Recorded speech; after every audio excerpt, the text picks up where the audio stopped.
சின்ன தக்காளியாக 2 தக்காளி, வெங்காயம் பெரிய வெங்காயம் 2 பெரிய வெங்காயம், ஒரு பட்டை, 4 கிராம்பு, கொஞ்சோண்டு ஏலக்காய் விதை போட்டிருக்கேன்.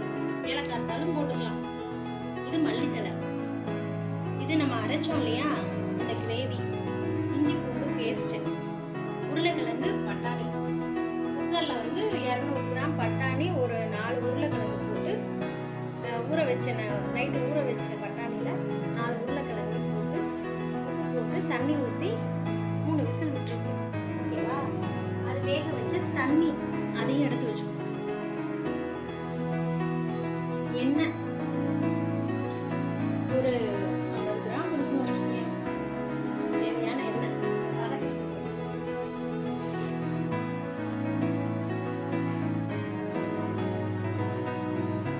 கொஞ்சோண்டு இவ்வளோ சோம்பு,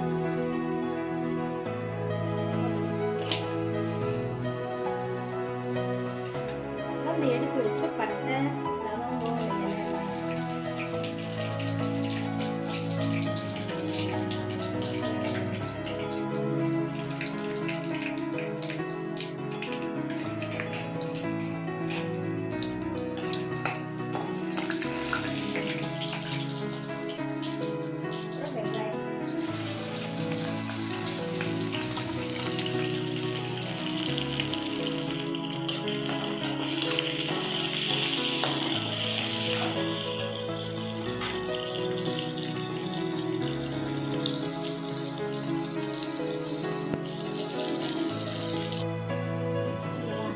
மிளகா சொல்ல மறந்துட்டேன். இது காரம் இல்லாத மிளகா, எனக்கு 3 மிளகா போட்டுக்கிறேன். உங்களுக்கு தேவைக்கேற்ப காரத்துக்கு போட்டுக்கிறேன்.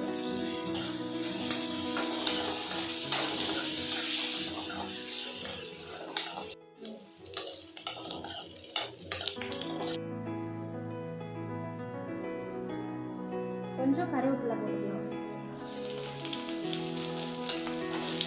வெங்காயம் கண்ணாடி பதம் வந்தோடனே தக்காளி போட்டுக்கலாம்.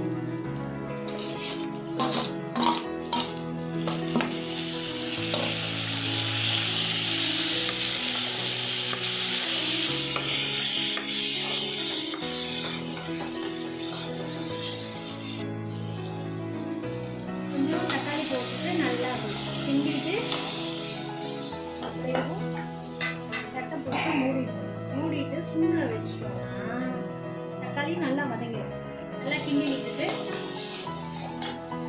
இதில் வந்து இஞ்சி பூண்டு பேஸ்ட் 1 ஸ்பூன், இன்னும் கொஞ்சம்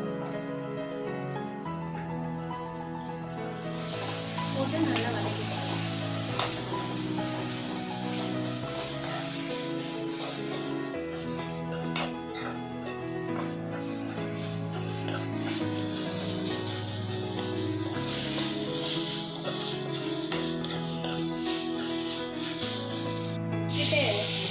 ஓகேவா? வேக வச்ச பட்டாணி போட்டுக்கணும். உருளைக்கிழங்கு நல்லா மசிச்சுட்டு பிசைஞ்சிட்டு போட்டுக்கணும்.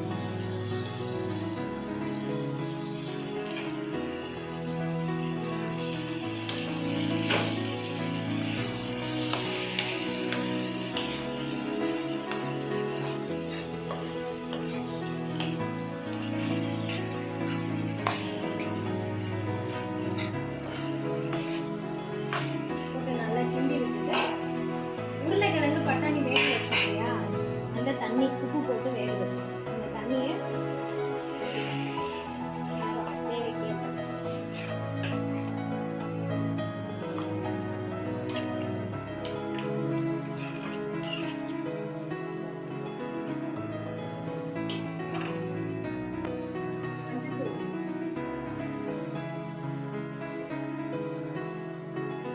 மஞ்சள் தூள் கொஞ்சம்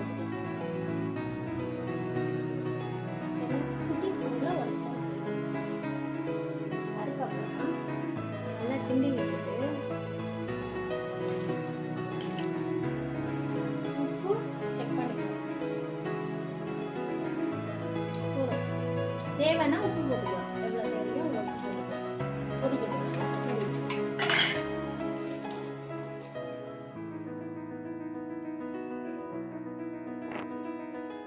கொதி வந்தோடனே நல்லா கிண்டி விட்டுட்டு நம்ம அரைச்சோம் இல்லையா தேங்காய் பேஸ்ட்டு